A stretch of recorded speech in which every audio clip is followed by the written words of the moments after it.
ወይዘሮ ሜላት በረኪና ለመጠጣት ገዝታ ሁሉን ነገር አዘጋጅታ ለመጠጣት አፏ ሲደርስ ነው ድራማው ያለቀው። ነገር ግን እኔ ያልተስማማሁበት ነገር ቢኖር ምንድነው ካላችሁ ቤተሰቦቼ፣ እንዴት በረኪና ትጠጣለች? ለምን ሲባልስ በረኪና ትጠጣለች? በቀላሉስ መሸነፍ ነበረባት? ያን ያክል ጥንካሬ የነበራት ሴትዮ ጠንካራ ነኝ ማንም አያሸንፈኝም በጭራሽ እያለች እልህኛ የነበረችው ወይዘሮ ሜላት ዛሬ ግን በረኪና ገዝታ ልጠጣ ተዘጋጅታለች። እናንተ ምን ትላላችሁ? ለልጆቿ ስትል መኖር አልነበረባትም እንዴ? ምን አስባ ነው በረኪና የምትጠጣው? ቆይ እነዚህ ልጆች ያለ እናት ያለ አባት እንዲቀመጡ ፈልጋ ነው? ሲቀጥል ደግሞ ልጆቹ እሷ ስላለችላቸው መሰለኝ ያ ጥንካሬ የታየባቸው። ሰላምም ሆነች ሀና ምናሴ በየራሳቸው ወይም ደግሞ በየፊናቸው ተፈተፍ የሚሉት እናታቸው ስላላችላቸው እንጂ እናታቸው እንደሌለችና እናታቸው ካጠገባቸው እንደሌለች ካወቁ እኮ ተስፋ ይቆርጣሉ አይደል? ቤተሰብ መቼስ በዚህ ሐሳብ ተስማማላችሁ ብዬ አስባለሁ። ሰላም የኔ ምርጦች እንዴት ናችሁልኝ? ሰላም ናችሁ? በያላችሁበት ሰላማችሁ ብዝዝት ይበልልኝ። ውድና የተከበራችሁ ቤተሰቦቼ የምታበረታቱኝ ፈጣሪ ያክብርልኝ። እውነት ለመናገር እናንተን ለማመስገን ቃላት የለኝም እና አሁንም በድጋሚ ለዚህ ቻናል አዲስ ከሆናችሁ ሰብስክራይብ እያደረጋችሁ የደወል ምልክቷን በመጫን ቤተሰብ ሆኑ። ነባሮችም ደግሞ እባካችሁን እስከ ቪዲዮ ፍጻሜ ድረስ አይታችሁ ላይክ ማድረጋችሁን አትርሱ። የላይክ ምልክቷን ጫን በሏት። አንድ ሰው አንድ ላይክ ባደረገ ቁጥር ለኔ በጣም ዋጋ ስላለው ነው ሁልጊዜ እንደዚህ የምላችሁ እና ወደ ቤተሰቦች ደግሞ ያው ሁሌም እንደምለው ስለምታበረታቱኝ ከልብ አመሰግናለሁ። ፈጣሪ በያላችሁበት ሰላማችሁን ያብዛልኝ።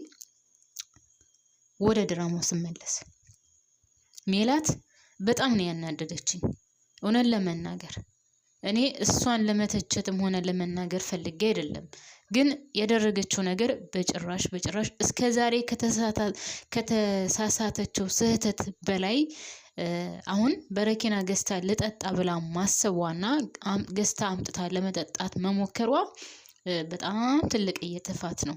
እስከዛሬ ድረስ አቶ መስፍንን እንደዛ ስታንገላታ እኔ በላይ ነኝ፣ እኔ የቤቱ ባለቤት ነኝ፣ እኔ ያውቃለሁ፣ እኔ እንደዚህ ይላለው እያለች ቆይታ አቶ መስፍንም ብን ብሎ እንደሄድ አድርገዋለች። የራሷ ጥፋት ነው። በነገራችን ላይ መማር ነበረባት።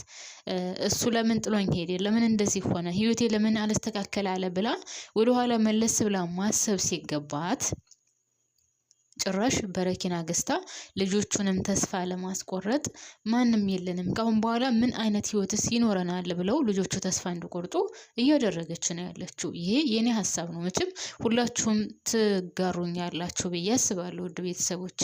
እና ልጆቹስ ምን ይማሩ እስኪ ንገሩኝ። እውነት ከወይዘሮ ሜላትና ከአቶ መስፍን አብራክ የተወለዱ 3 ልጆች ከእናትና አባታቸው ምን ይማሩ ቤተሰብ? እውነት ምን ይማሩ? ከመጀመሪያ ጀምሮ እስካሁኗ ሰዓት ባለው ጭቅጭቅ ነው። እንግዲህ ሲዝን 1 ካያችሁት ከጀምሮ እስከ መጨረሻው ጭቅጭቅ ነው። የእናትና የአባት ወዙ ሳይኖራቸው ወይም የባልና የሚስት ጣዕሙ ሳይኖራቸው ጊዜያቸውን ጨረሱት። እነዚህ ልጆች ምንም የተማሩት ፍቅር የለም። እንደው ነገ ጧት እንኳን ላግባ ቢሉ የእናትና የአባታቸውን ህይወት ስላሉ በትዳር ላይ ተስፋ አይኖራቸውም። በትዳር ላይ ጨክኖ የመግባትና ደፍሮ የመግባት ኃይል አይኖራቸውም። ምክንያቱም አንድ ልጅ የእናትና የአባቱን ፈለግ ነው የሚከተለው አይደለ? ከእናትና ከአባቱ ጥሩ ነገር ካየ ጥሩ ይሆናል። ከእናትና ከአባቱ ደግሞ መጥፎ ነገር አይቶ ካደገ ያን መጥፎ ነገር ነው ይዞ የሚሄደው። ፍራቻም ከሆነበት ደግሞ ፍራቻን ይዞ ይሄዳል። ለምሳሌ ከወይዘሮ ሜላትና ከአቶ መስፍን ያየነው ሁልጊዜ ጭቅጭቅ ነው፣ አለመከባበር፣ መሰዳደብ፣ መዘላለፍ፣ ክብር የሚባል ነገር አለመኖር ነው። ፍቅር አላቸው አደል? ቤተሰብ ይዋደዳሉ። እሷም ትወዳለች፣ እሱም ይወዳታል። ገንዘብ አላቸው አላጡም። ግን ክብር የሚባል ነገር የለም በፍቅር መካከል። በየትኛውም ዓለም ብትሄዱ ውድ ቤተሰቦቼ ፍቅር ነው። ነገር ግን ከፍቅር በላይ ደግሞ ክብር ይበልጣል። ክብር ካለ ፍቅር አለ። ገብቷችኋል ቤተሰብ? ክብር ካለ ፍቅር አለ። ክብር ከሌለ ደግሞ ፍቅርን ቢኖር ዋጋ የለውም። አንድን ሰው ስታከብሩት ነው የምትወዱት። አፍቅራችሁ ካላከበራችሁት ትርጉም የለውም። አንድን ሰው አፍቅራችሁት ማታከብሩት ከሆነ ዋጋ የለውም። ካከበራችሁት ግን ያን ሰው ካከበራችሁት ወይም ያችን ሴት ካከበራችኋት ትወዷታላችሁ ማለት ነው። ፍቅር ብቻውን ትርጉም የለውም ክብር ከሌለ። ከምንም በላይ በየትኛውም ቦታ ሂዱ ቤተሰብ፣ ከምንም በላይ የሚበልጠው ክብር ነው። ክብር ያስከብራል፣ ክብር ያስፈቅራል፣ ክብር ያስወድዳል፣ ክብር ጥሩ ቦታ ያስገኛል። እናንተ ራሳችሁን ስታስከብሩ ሰው ያከብራችኋል፣ ሰው ይወዳችኋል። ከምንም በላይ የሚጀምረው የሰው ልጅ ክብር ነው። ያለበለዚያ ግን ልክ እንደ ወይዘሮ ሜላትና እንደ አቶ መስፍን እየተዋደዱ ክብር ከሌለ መጨረሻው እንደዚህ ነው የሚሆነው። ወይ ልጆቹ ከነሱ ፍቅር አያዩ፣ ወይ እነሱ በህይወታችሁ ፍቅር የሚባል ነገር የለ። እሷ እሱን ማጣት አትፈልግም፣ እሱም እሷን ማጣት አይፈልግም። መጨረሻቸው ግን ብትንትን ብሎ ቀረ። እነሱ ብቻም ሳይሆን ንብረታቸው ራሱ ስንት ዋጋ የተከፈለበት ንብረት፣ ድርጅቴ እያለች ስንት ዋጋ የከፈለችበት ወይዘሮ ሜላት ንብረት ይኸው እንደምታዩት ዋጋ አልቦ ቀርቶ ዛሬ ልጆቹ በየሰው ቤት እየተሰቃዩ የጫማ ጠራጊ ሆኖ። አንዳንድ ጊዜ ታውቃላችሁ ሲኖረን አናቅበትም። እግዚአብሔርን ተመስገን አንልም።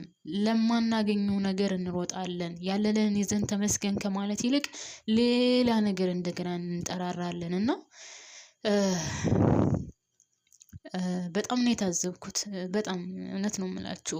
በትዳር መካከል እንደዚህ ከሆነ የልጆች መጨረሻ ነው የሚያሳዝነው። እውነት ልጆች ምንም በማያገባቸው ምንም በማይመለከታቸው ወደዚህች ዓለም ይመጡና ከዛ እነሱ ይሰቃያሉ። በወይዘሮ ሜላትና በአቶ መስፍን አለመስማማት የሰላምንና የምናሴን ወይም የሀናን ህይወት እዩት ምን ውስጥ እንዳለ፣ አሁን ምን ቦታ እንዳለ፣ ብዙ ነገር ያዩ፣ ብዙ ነገር የለበሱ፣ ብዙ ነገር የበሉ፣ ብዙ ነገሮችን ያዩ ልጆች ዛሬ የሰው ቤት ሰራተኛ መሆን ወይም ጫማ ጠራጊ መሆን ማለት አስባችሁታል? የመጨረሻ ውድቀት ነው።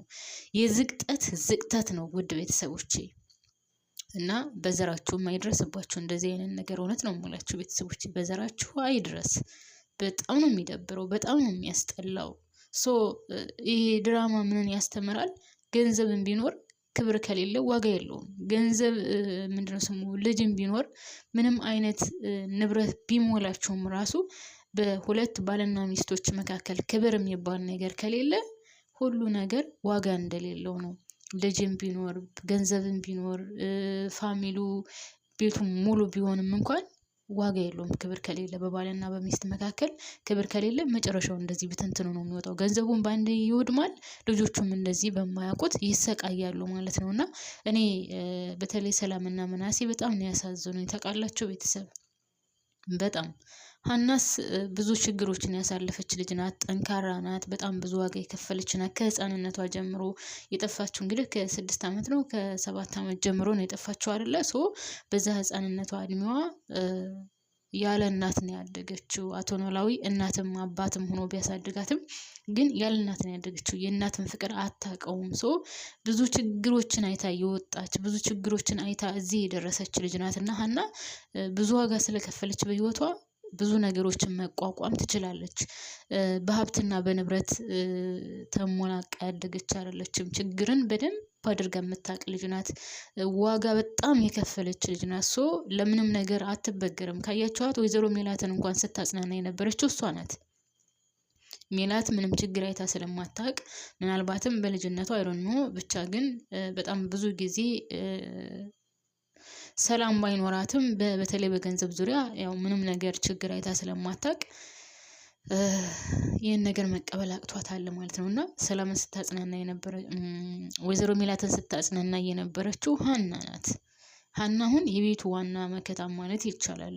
ታውቃላችሁ ቤተሰብ አሁን ጠንካራዋ ሀናና ሀና ብቻ ናት። ሰላምም እንደምታዩት ነው ከሰው ቤት ከአንዱ ቤት አንዱ ቤት እያለች ነው። ምክንያቱም ከባድ ነው። እግዚአብሔርን አንዳንድ ጊዜ ታውቃላችሁ እንደዚህ ድልቅቅ ሙልቅቅ ብሎ ማደግም በጣም ዋጋ ያስከፍላል።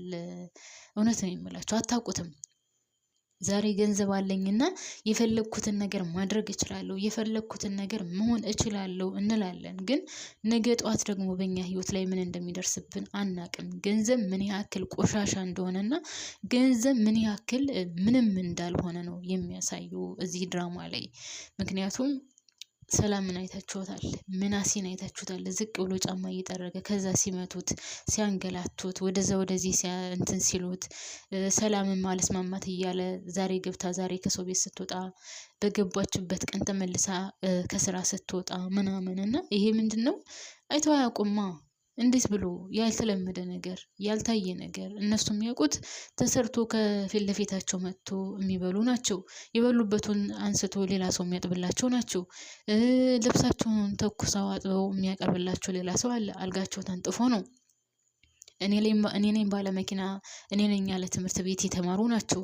ግን በመጥፎ እናትና አባት መካከል ስትወለዱ የእናንተ እጣ ፈንታ የሚሆነው እንደዚህ ነው። በጣም በሚያሳዝን ሁኔታ መጀመሪያ ጥሩ ነገር ታያላችሁ፣ ከዛ መጨረሻችሁ ደግሞ እንደዚህ ይሆናል ማለት ነው። እና እኔ በጣም ብዙ ነገር አይቼበታለሁ በዚህ ድራማ ላይ ሆነን ለመናገር። አንደኛ ገንዘብ ምንም እንዳልሆነ፣ ሁለተኛ ደግሞ